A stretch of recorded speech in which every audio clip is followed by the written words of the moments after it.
Mr. Cooper. Thank you, Mr. Chairman. First, I want to thank the Navy for allowing me to have a Navy Fellow this year. John Krashunas does an excellent job, but he should not be blamed for whatever inadequacies are in the following questions. 313 ships is a crude measure of capability. Is there a better way to help explain to the public platforms and missions so that they can know that our Navy is strong enough to do the job? Admiral? Well, I think you're right onto it, sir, because too often we do look at the number, and as was mentioned by one of your colleagues earlier, we could drive to that number rather quickly, but it would be a rather ineffective force. I think it's important that we continue to have a dialogue with the American people about the types of capabilities that we need, but I think it also is on full display every day. The 4 aircraft carriers that we have deployed now are there, flexible and ready to respond, particularly as we see events sweeping through the Middle East. In the Western Pacific and in the Arabian Gulf and in the Mediterranean, our surface combatants are providing ballistic missile defense capability. Our submarines are forward providing intelligence, surveillance, and reconnaissance. And so the real key is designing the type of force and the balance in the force that allows us to go forward as a nation to protect our interests, to support and operate with our friends, allies, and partners. And that discussion is something that I really believe is necessary if we want to have a valid discussion about the Navy the nation needs. Secretary Mabus, when will the new force structure assessment be ready, do you think? It'll be ready very soon, and we will certainly get it to you. But to the CNO's point and to your point, the new force structure assessment was built on capability needs and mission needs, and not to reach a certain arbitrary number. We wanted to look at the mix of ships, the type of capabilities, and the missions that we have been asked to do in order to come up with that force structure. It's about a lot more than hulls in the water. Tell me, the CBO may have outdated numbers, but they were estimating that the Navy's needs to be about $19 billion a year in funding, and it's my understanding you're going to have to make do with something more like $15 billion a year. Is that doable? Well, if you'll look at our 5-year shipbuilding plan and then on out to 10 and then 30 years, one of the things we tried to be very realistic about was how much money we could expect. And the average is $15 billion a year for our shipbuilding needs. We think that falls within the historic average, and it will give us the ships we need if we manage that money correctly and if we bring those ships in at the budget that they need to be brought in at. Mm-hmm. Thank you, Mr. Chairman. Thank you, and I appreciate that question about the 313 versus the platforms perform the missions. However, it was pointed out, I believe, in the QDR that at some point numbers do count too. So it's got to be a combination of both. Mr. Kaufman. Thank you, Mr. Chairman, and Admiral Roughead, Secretary Mavis, and General Amos. Thank you all for your service, long service to our country, distinguished service. Secretary Mavis, just want to clarify this. Under Secretary of Defense Carter's memo of February 16th, 2011, directs you within 60 days to provide a plan for the cancellation of the Expeditionary Fighting Vehicle, including termination costs for the program and a plan to harvest technology from the program for future efforts. How do you plan on maximizing the return on taxpayer dollars already invested in the EFV program in terms of technology harvested and lessons learned? Well, as you pointed out, Congressman, the directive tells us to harvest as much of those technologies as is possible. We would much prefer to use the monies remaining in the current contract to harvest that technology instead of paying termination fees.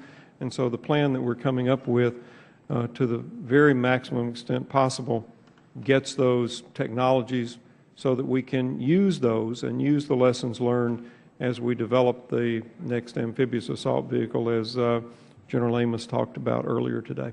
Mr. Secretary, let me ask you a follow-up. How long do you anticipate it will be before you have a new amphibious tractor, a new EFV, or at initial operating capability? Well, I absolutely agree with my commandant. Okay. And but I want to add one thing here. We can build a new tracked amphibious assault vehicle in a reasonable amount of time. The EFV, had it been continued, would not have reached full operating capability until the mid-2020s.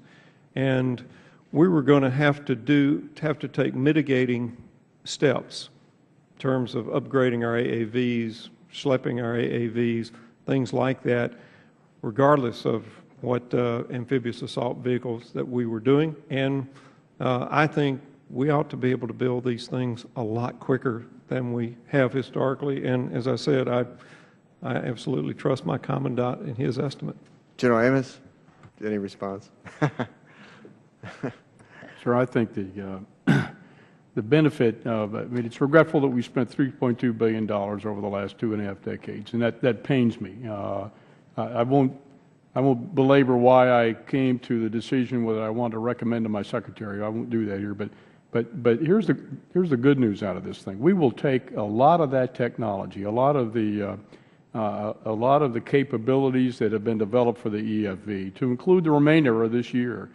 And I have every expectation that we'll be able to translate some, if not a large percentage of that, over to the amphibious combat vehicle. So it will not all be lost, to include the remainder of the monies for this year, sir. Thank you, General Amos. Admiral Roughead, one of the Navy's core requirements is amphibious power projection. In a recent Navy Times article, you spoke about increasing the manning levels of our Navy's amphibious fleet to ensure these vessels are properly staffed to carry out their vital missions.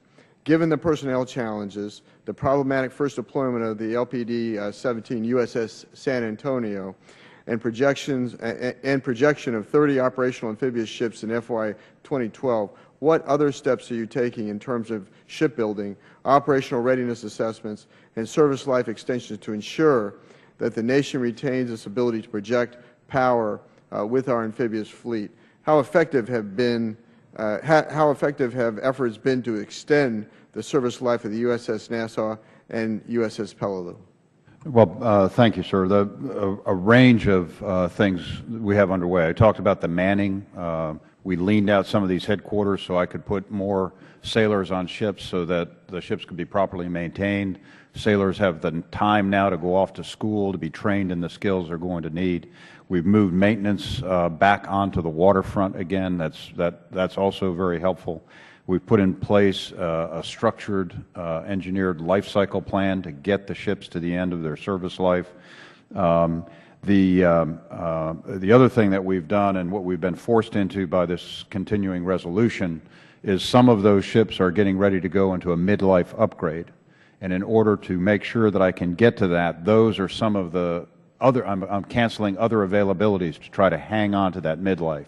Because if we don't get the midlife, then we have a real issue. So that's one aspect of it. So there's a whole collection of activities that we have in place to make sure that our ships get to the end of their service life.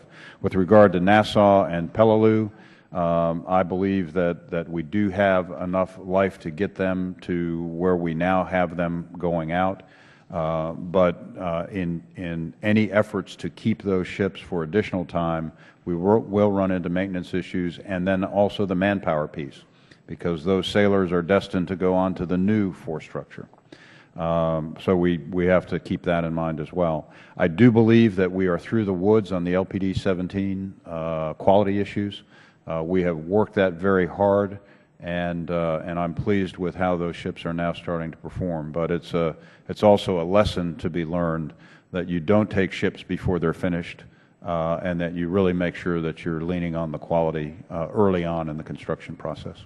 Thank you, Admiral Ruffhead. Mr. Chairman, I yield back. Thank you. Mr. Courtney. Thank you, Mr. Chairman, and thank you to the witnesses for your outstanding testimony today. This past weekend, there was kind of a lot of news reports about a speech that was given by one of the senior senators in New England area, who talked about communities have to be ready, quote, when the 2015 base realignment and closure process begins. As someone who is now in the middle of I think this is our third hearing on the cost efficiencies over the next 5 years, Secretary Gates, Admiral Mullins, I mean, none of the witnesses have ever uttered the word BRAC, and I was just wondering if you could speak to whether the Navy or the Pentagon is preparing for a new BRAC, has requested one, or plans to before the completion of the 2005 round. No. Thank you. And again, for folks maybe who aren't in the room here, I think it's important to, again, reiterate that Congress authorizes the BRAC process. Again, if you extrapolate from the 2005 BRAC round, the authorization occurred in 2002. So if we were really heading down that path, I mean, this really is the year that we would have to authorize it, because it takes a while to get a commission up and running. And I just wonder if you could help sort of explain that process a bit. Congressman, first, I know of no effort to plan for one in the Navy or in larger DOD. You're right that it's a long process. It takes a long time. In fact, we're still dealing with a lot of the issues that the previous BRAC round surfaced, and we continue to work those. But it is a long process. It's a congressionally mandated process, and I don't know of anything in the Navy or Marine Corps that we're looking at to a process such as that. Thank you. I think that answer is going to be very helpful. And again, just the budget which came over from the administration actually has about another $300 million this year just to, again, continue to implement the last round. So we're far from done with that last process. Admiral, the New York Times editorial page about 2 weeks ago had a piece about cost savings in the Pentagon. I think someone has got stuck in their word processor a phrase that says that the Virginia-class program is a Cold War relic, because that's how they referred to it in that piece. And you talked earlier about the proliferation of submarines around the world, and I was just wondering if you could just address, again, the question of whether or not this really fits within the strategic needs of our country, the Virginia-class program. Absolutely, Mr. Courtney. The Virginia-class submarine is not looking back, it looks forward, and it is the best submarine in the world today. Its capabilities are absolutely extraordinary. It's a submarine that is here. It's not something that we're thinking about. We already have 3 of them home ported in Hawaii, out in the Pacific, and we've deployed the submarine. We're very pleased with the results. And it is, as I've said on many occasions, the best anti-submarine weapon that we have in our inventory, and it's going to be relevant for a long time. Thank you. I want to find that guy who writes those things, because it just and sit down with him. And thank you for your answer. Lastly, there's been some discussion about the second engine battle. I think this committee kind of looks like that beer commercial where one side yells "tastes great" and the other side says "less filling" in terms of the debate that's there. But Admiral Ruffhead, you spoke very eloquently about the fact that you can't just look at the production costs; you also have to look at the life cycle costs in terms of having systems to repair and maintain 2 separate engine systems. And I just wonder if you could maybe reiterate that point again, because I think it really is a very powerful argument about why we have to make a choice here. Yes, sir, I agree. I mean, if you introduce, in my opinion, the second engine, you're talking about dual logistics, dual training, dual maintenance, and that all comes into play. The other thing for the Navy that is important and why we have long advocated the single engine is that when we go to sea in our aircraft carriers and our amphibious ships, we are rather space constrained. And so for the Navy, one variant where we have one training track for our people, one logistics system, and one maintenance system is the way that we must be, because we can't afford to have the redundancy in the space that would drive. So we've long advocated for the single engine, and for the Navy, I think that is really the most effective cost approach that we can have. Thank you. And we have not had any discussions on the BRAC on our side, or Mr. Smith and I have not discussed it, and we're not contemplating it. So if that helps too. Mr. Ridgell. Thank you, Mr. Chairman. And Secretary Mavis, CNO Roughead, and Commandant Amos, from one American to another, thank you very much for your distinguished service. I appreciate what you're doing to protect our young men and women and give them the best equipment and leadership when we put them in harm's way. Admiral, I'd like to direct our attention today to our East Coast carriers, home porting of those carriers, the threats that may come against those carriers, and mitigating those risks. And can you tell us today, are there times, we have 5, of course, on the East Coast, are there times when there are fewer than 5 imported, and as few as, say, 2 carriers imported at any one time? Yes, sir. The carrier numbers fluctuate depending on how many are deployed, how many may be out for local operations. So the number of carriers in port at any given time varies. And it can go down to, we've had times then where we've had as few as 2 and even as few as 1, correct, in port? I've been in Norfolk, signed there for a long time, and I've seen the piers empty at times. That's correct. And so there are times the ship's log would indicate that there have been 0 carriers in port and for some period of time. We know that the Enterprise is being decommissioned, and the math is pretty simple. That's going to take us down to 4. Is it reasonable to assume then that as the number of carriers decreases on the East Coast, that the number of days total days that our carriers are in port would also decrease, correct? Do you follow me on that logic? I'm following you very well, yes, sir. Okay. So is the target for the terrorists, the number of targets decrease, the threat also decreases against that particular asset. Would you agree with that, Admiral? I think it's important to think not simply in terms of the ships alone, but the infrastructure that's required to support them, to maintain them, to husband them. So even though if an aircraft carrier is at sea, it still has to come back in to perhaps have nuclear maintenance performed on it. And right now, Norfolk, Virginia, or the Hampton Roads area, an area of about 15-mile radius, is the only place on the East Coast where we can do that. Correct. And that also is true, isn't it, of our SSBNs? We have the operations on the east at Kings Bay and also on the West Coast, just one. Is that correct? That's not true when you get to the infrastructure, sir, because we have Kings Bay. We can bring a nuclear ballistic submarine into Hampton Roads to do maintenance there, either at Newport News or at the shipyard. And then, if we have to, we could also take it up to New London to have work done at Electric Boat up there. So I have 3 sites on the East Coast where I can take care of our nuclear submarines. I have many sites on the East Coast where I can take care of our conventional ships. I currently have 1 place on the East Coast where I can maintain a nuclear aircraft carrier. As I read your testimony, which I appreciate you sharing with us, it indicated that one of the risks is, I guess, weather or environmental, things like that. Given that carriers, by their nature, are mobile, I frankly don't place much weight on that particular one. I am fully concerned about a terrorist attack. But given the fact that we're already in a decreasing risk environment, just by the sense that we are decreasing from 5 to 4 on the East Coast, and also in this context of an extraordinary times that we're in from a fiscal standpoint, that with my business background I can see, unfortunately, is only going to increase, and in a rather dramatic way. The decisions that we make here, those who follow us 2, 4, 6, 8, 10 years down the road, I think are going to continue to be under enormous pressure.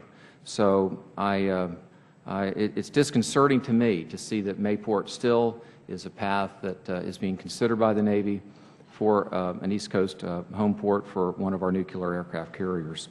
Would you consider, if formally requested, an evaluation at this time which would recognize that our fiscal situation is very dynamic? And would you reevaluate that decision, just given the fact that there is enormous fiscal pressure on us? I think the going-on argument from me from the very beginning of the strategic dispersal was the fact that having the flexibility, and especially looking to the south, we're going to see changes in shipping patterns when the Panama Canal expands.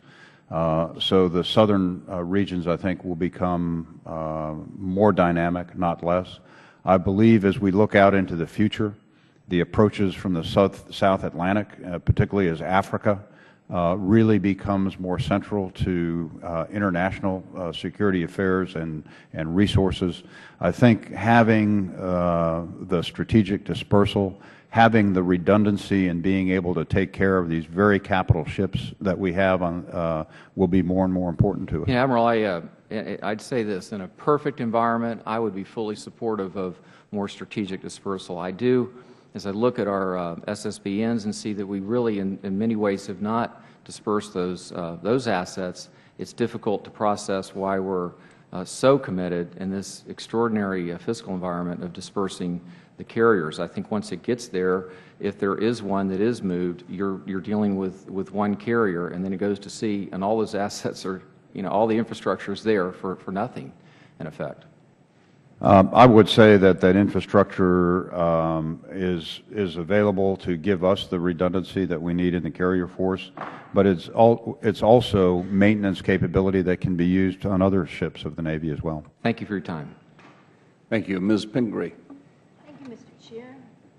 Thank you, Mr. Chair. And thank you to all of you for your perseverance today and your testimony and your hard work on behalf of our nation. I appreciate it very much.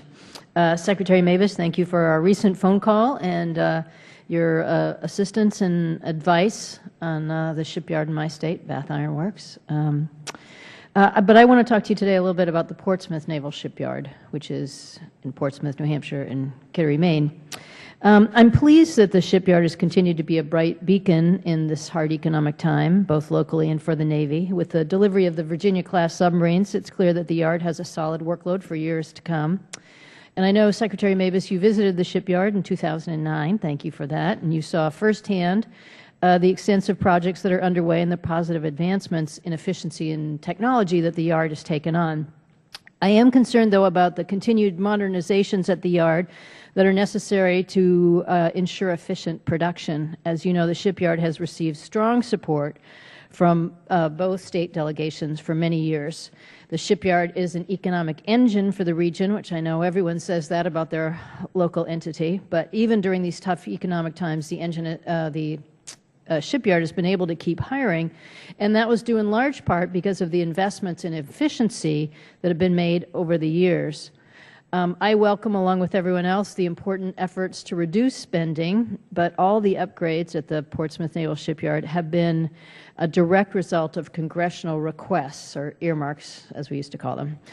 These upgrades not only help improve the work there, but are also shared with other naval facilities for the betterment of the armed forces as a whole. While the possibility is there of including this funding in the Navy's base budget, so it won't be as reliant on member support, this was not addressed in the FY12 budget. Because of the current ban on placing such requests and the reduction of spending in the President's budget, how do you plan to address such important efficiency needs that are directly related to ensuring our national security and readiness? Congresswoman, first, I want to agree with you wholeheartedly on the value of not only Portsmouth, but our other public naval shipyards that we have. They perform an amazingly valuable service for the country and for the Navy. As we looked at the budget and at the maintenance requirements that we had, we tried to balance it out in terms of risk and in terms of absolute necessity for that maintenance. One thing that I would point out that was specific to shipyards was when the civilian hiring freeze was put into effect. Shipyards were exempt from that.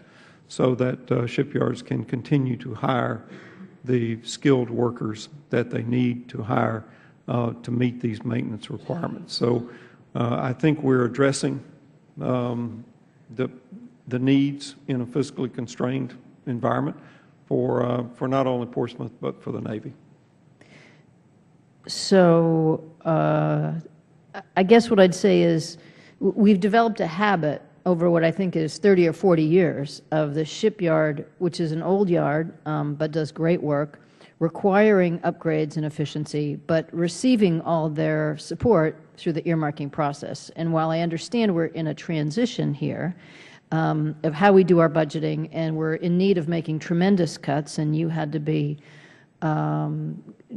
respectful of that in your budgeting process, I am concerned that the yard will not be able to do the high-quality work that the Navy depends on if the efficiency military construction doesn't continue. So I know that's a hard thing for you to answer, but just one more time, I want to say that this is very important funding.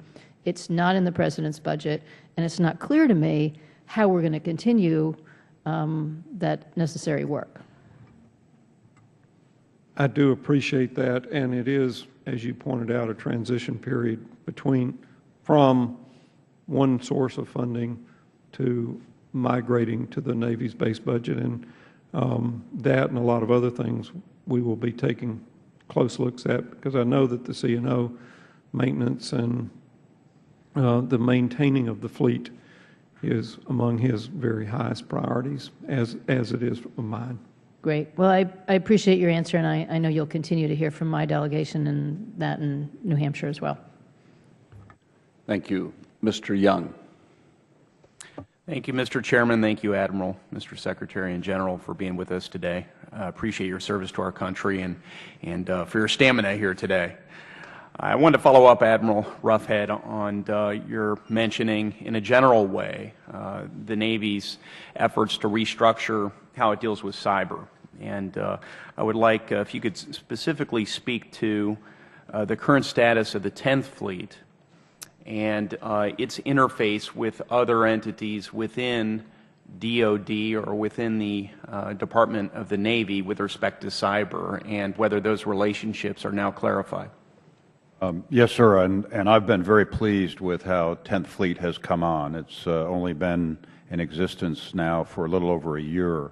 But the way that we aligned 10th Fleet as a direct reporting component to U.S. Cyber Command, and then the joint task forces under the 10th Fleet, it has proven to be very responsive and very nimble, and has given us a global view and a global response, quite frankly, that we did not have in the past. I think the command relationships are strong. I have empowered the 10th Fleet commander budgetarily in ways that I have not done with other fleet commanders, so they can move much more quickly. He can respond much more quickly. I believe that the dialogue and the interaction, the coordination that takes place among the service components is also going very well. So I think it's I'm very pleased with what I see. Thank you, Admiral. This line of conversation came up. I represent a district in southeastern Indiana, and there's a large naval base, Crane Naval Surface Warfare Center, just outside the boundaries of our district. There's a great electronic warfare component to the services they offer there, but they're also quite skilled in some different cyber areas. And we were discussing whether there are any training programs. First, doctrine, has that been developed in a joint way with respect to cyber? And then training programs pursuant to that doctrine. And could you perhaps speak to that? And I'm hopeful that Crane will find some role in assisting with that training, too. Yes, sir. I think that the other thing that we have put a lot of emphasis on is the human dimension to this. We created the Information Dominance Corps, bringing together all the skills. It's about 45,000 people.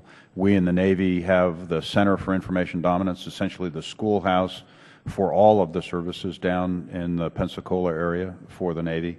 The other thing that we've done, and I think this is where it ties into Crane, Indiana, is that the Space and Warfare Systems Command has now it really couples in better to 10th Fleet and Cyber and the N26 organization, the Director for Information Dominance on my staff, in ways it's never been able to do before. And I think it has the potential to bring the centers, the labs, places like Crane into that environment where we can be much more effective, where we can train, where we can also use those assets more effectively. Thank you, Admiral. One final follow-up here. If our Navy and I say naval service, especially as a Marine myself, if our Navy and Marine Corps were to have a Pearl Harbor level cyber attack, so to speak, would we be able to reconstitute our capabilities in a short period of time, or is there some methodology, some apparatus out there for us to continue operations even after having absorbed such an attack? I think that that was one of the reasons why we restructured ourselves, why we created the 10th Fleet, was to be able to respond and be much more nimble and agile. I think it would be, there's probably not one definition of a Pearl Harbor type cyber attack. If it's regional, clearly we have the redundancies globally to be able to respond to that. If it's at a particular system or network, I believe that we have redundancies to be able to accommodate that. Would there be effects? Absolutely.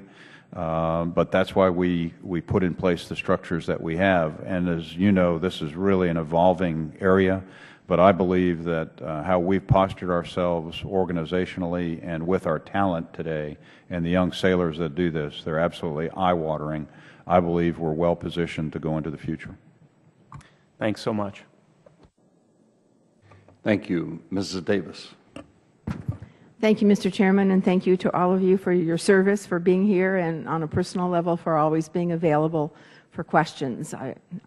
It's been a really strong relationship, and I really am grateful for that. I'm not sure whether anyone has asked about this question, but I wanted to be sure I had a chance to check in with you on it. I know that the Navy, like so many other services, has had a challenge really filling the number of medical personnel that it deems necessary. And I want to know what the current assessments are now for the Navy Reserve and active duty component. How do you plan to meet 100% of the need that you have by the end of the year? In terms of doctors and nurses, we think we will meet the 100% requirement.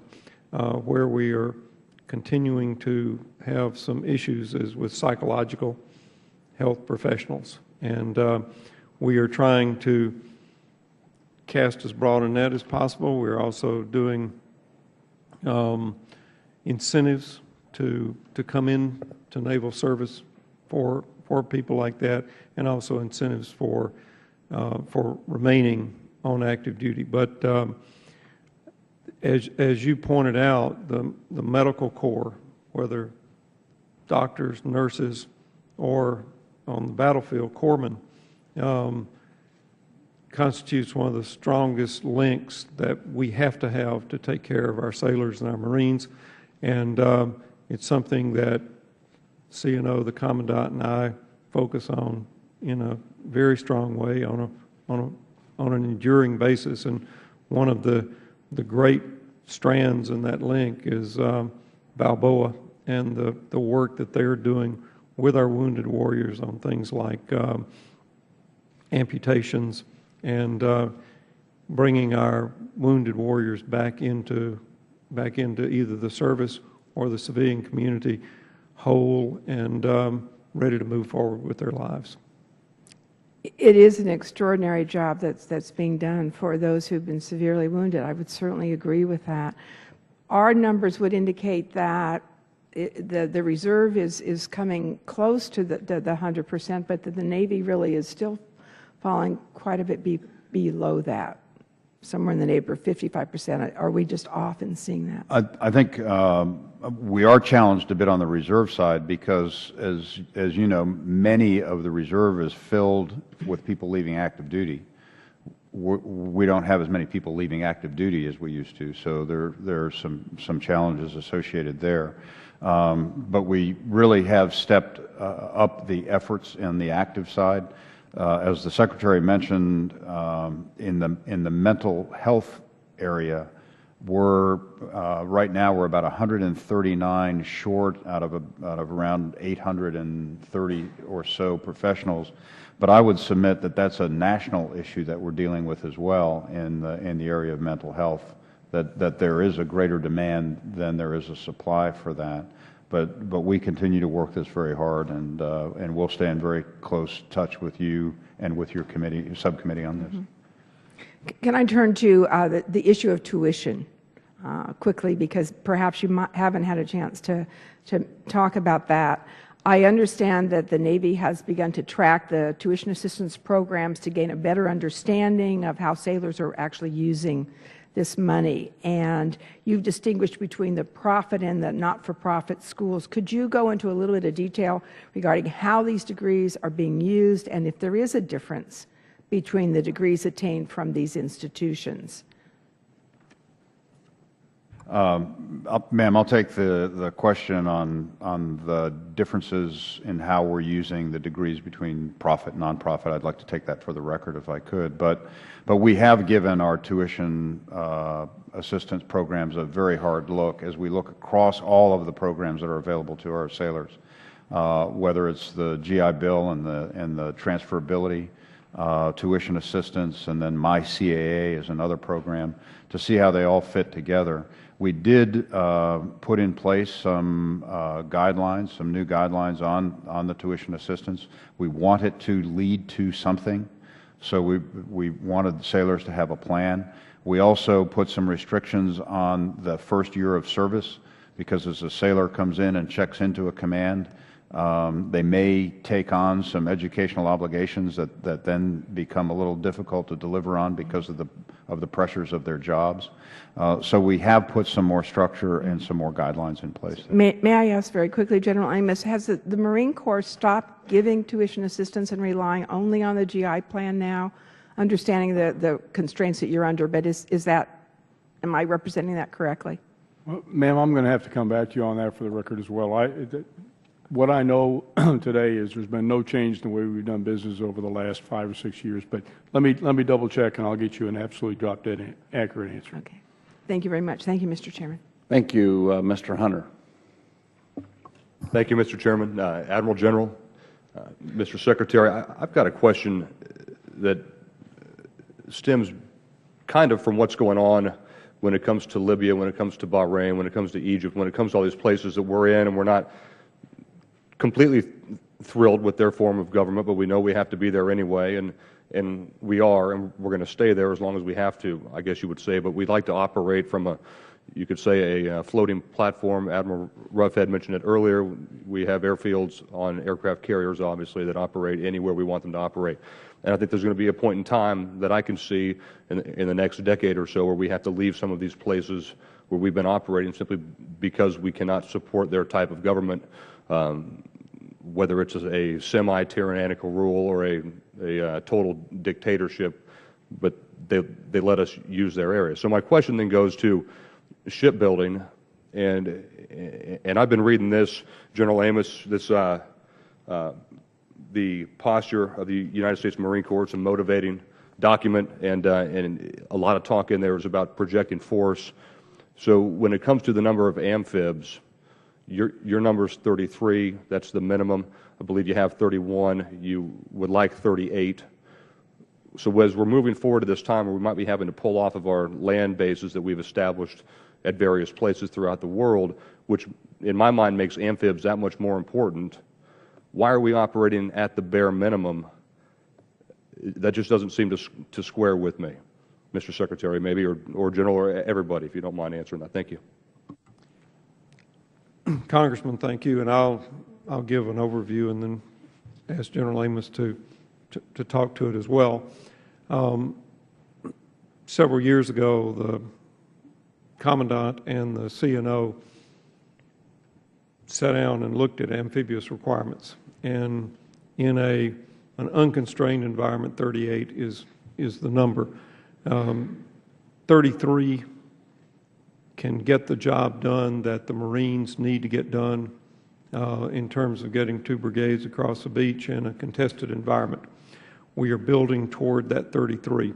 We're also building toward a little different mix of the 33. 11 big deck amphibs, LHAs or LHRs, 11 of the LPDs, 11 of the LSDs, which will give us more flexibility in terms of how we set up amphibious ready groups, how we deploy a Marine Expeditionary Unit, as you know so well from your previous service. So I think that we've got the number right, and what we've got to do is make sure that we get to those 33 and that we get to the right mix. Mr. Finally, Secretary, I would say that in FY16, the next LHA that we're going to build, we're going back to putting a well deck in it to give the Marines more flexibility in how they move on and off those ships. If I could be more pointed then in my question, these requirements were written in 2009. These requirements were written before what has happened this year happened, obviously, and we can all say that in December the world will look a lot different than it looked in January. I think we can all agree on that. And a lot of these places where there is civil unrest and that we might have to take action or not, or that where we decide it's not worth propping up a regime simply to be there militarily, your requirement of 38 was done then. So are we, I'm still not squaring it away. When you say that 38 is a good number and we're working towards it, that was 2 years ago or a year and a half ago. It could be 45 right now, and we could not have enough amphibs if we had to operate in 2 different theaters and do something, because I know for a fact the operational number of amphibs that the Commandant is able to deploy at any given time is much less than that 33 number or the 31 number because of the rotation cycle and the maintenance cycle. So his numbers are extremely low in what he could actually deploy at any given time. The numbers you're working on, sir, are old. Those are old numbers that don't take into account, I don't think, what's happened just this year. Could you respond to that, please? Well, number one, the way that the 33 number was arrived at was in terms of operational, what is operational at any given time, given the maintenance requirements and the other things that you talked about. Number two, though, is coming up with this number. It was not coming up with a number in a static environment. It was under the terms of the last QDR in 2010, presented in early 2010 for the 2009 QDR. It was not only 2 major combat operations at any given point, but also other.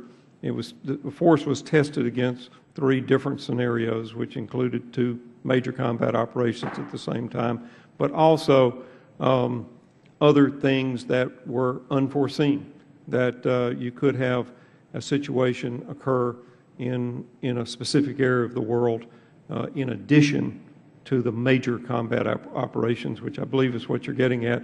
And this force of 33 amphibs was tested against that, and we believe will meet those requirements.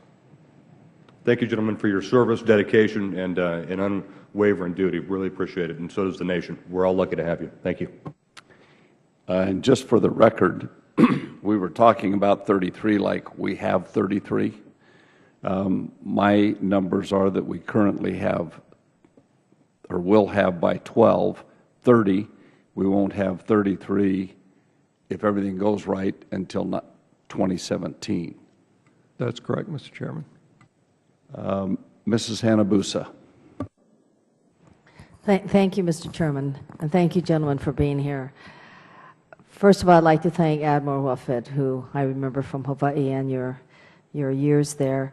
And my first question is to the Admiral. Admiral, you made an interesting comment in your testimony, and it had to do with building tomorrow's Navy. I'm curious, other than the hardware, the 313 that we want to get to, and you did mention the whole concept of the cyber terrorism and battles with that. Do you have a a view of what tomorrow's Navy is going to look like? You've been Chief of Navy now for 4 years. What is your view of the tomorrow's Navy that you want to build? Thank you for the question. And I would say that, that tomorrow's Navy still has to have the flexibility, the agility, and the ability to respond very quickly, the ability to operate far from the homeland in areas that are of great interest to us. But I do believe that it also requires us to move into this cyber world, which is something that we're all coming to grips with, to be able to operate systems, particularly unmanned systems, not just in the air, which is what most tend to think of when we talk about unmanned systems, but I think there's huge potential for unmanned underwater systems, and I think how those net together will be a shape of the force into the future. I also look at the proliferation that's taking place and what are the systems that we'll need there. There's no question in my mind that ballistic missiles will continue to proliferate, will continue to become more sophisticated, and will threaten at longer ranges, which is why we in the Navy made the move to really make ballistic missile a core mission. And the reason I mention that is because something that it is in Hawaii that is absolutely key to that is the Pacific Missile Range Facility at Barking Sands. There is no other place on the planet where that type of work is done, where the developments of this future capability will have to continue to evolve. So, you know, those are some of the things. And at the bottom of it all will be the young men and women that operate this very sophisticated force. Because even when we talk about unmanned, it still requires a human being to direct it, to make critical decisions and to operate it. And so looking and attracting those young men and women who want to be part of this future Navy is something that is probably the most important thing that we'll all be doing. Thank you, Admiral. And I think one of the understated facts that it takes someone to come here to know is really the ability of the Navy to have stepped up in Afghanistan and Iraq. And I know that a lot of the what we call OCO or CO is attributed to all of you. And I think that we owe you a great deal of gratitude for that. I also would like to know from the Secretary, one of the things that I've been intrigued by when we talk about the nuclear capabilities and the Ohio class and going from 14 to 12 and 20 tube capabilities, how does that really, for lack of a better description, how do you get that and the President's view of a nuclear-free weapon type of situation? How do we get those two things to work together? It just seems like we're talking about nuclear weapons and and a president is saying we're going to work towards no nuclear weapons. So how do you do that? Well, for the current time being,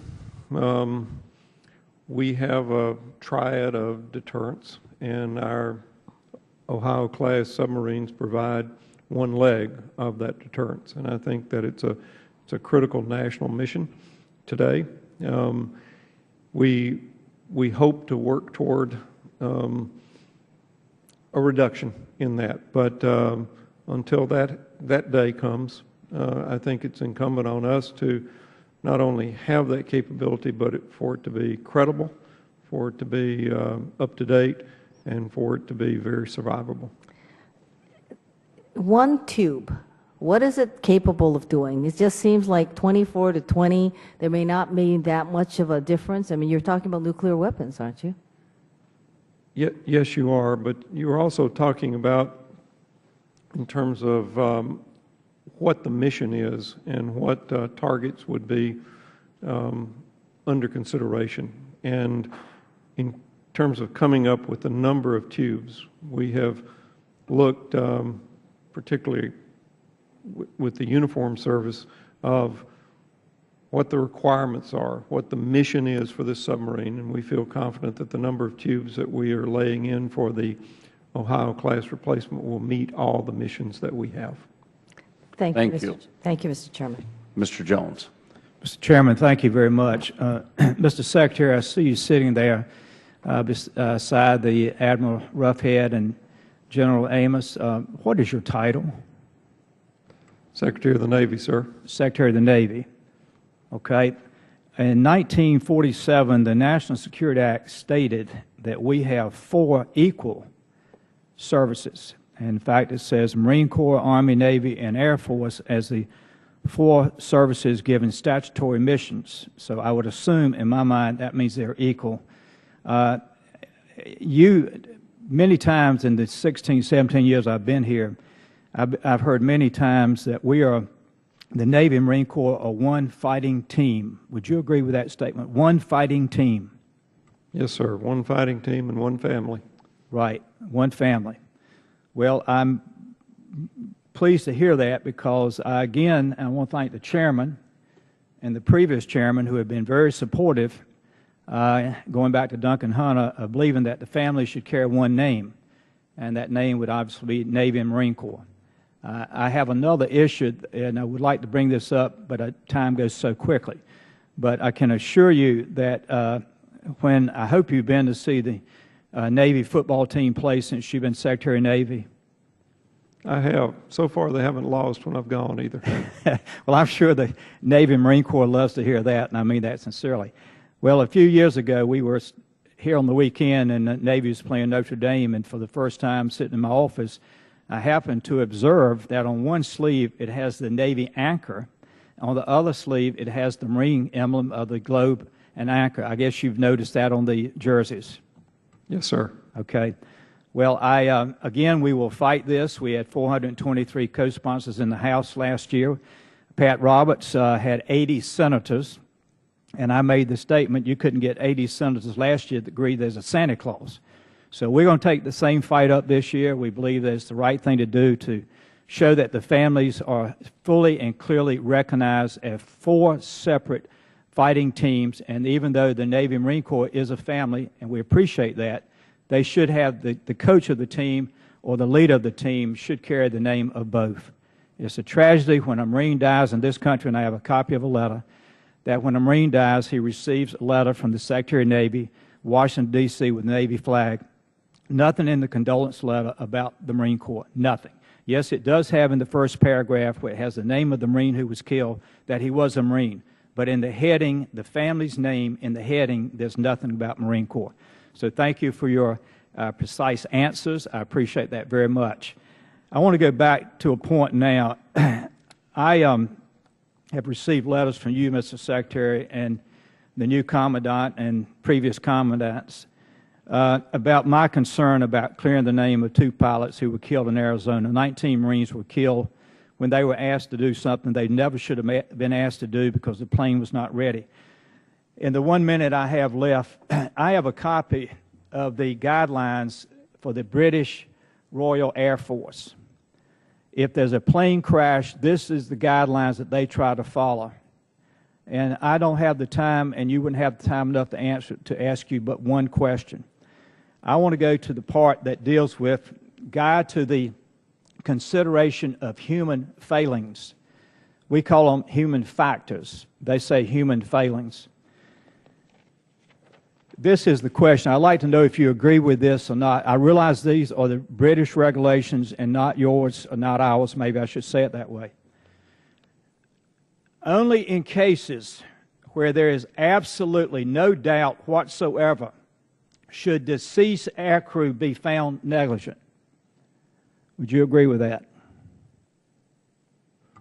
Well, what I'll agree with, Congressman, is that we should follow very carefully our regulations in terms of when we investigate an accident and the reports that come out of that.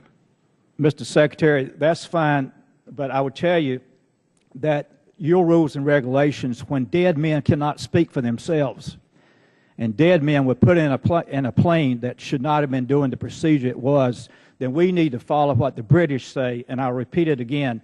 Only in cases where there is absolutely no doubt whatsoever should deceased aircrew be found negligent. Thank you for your answer.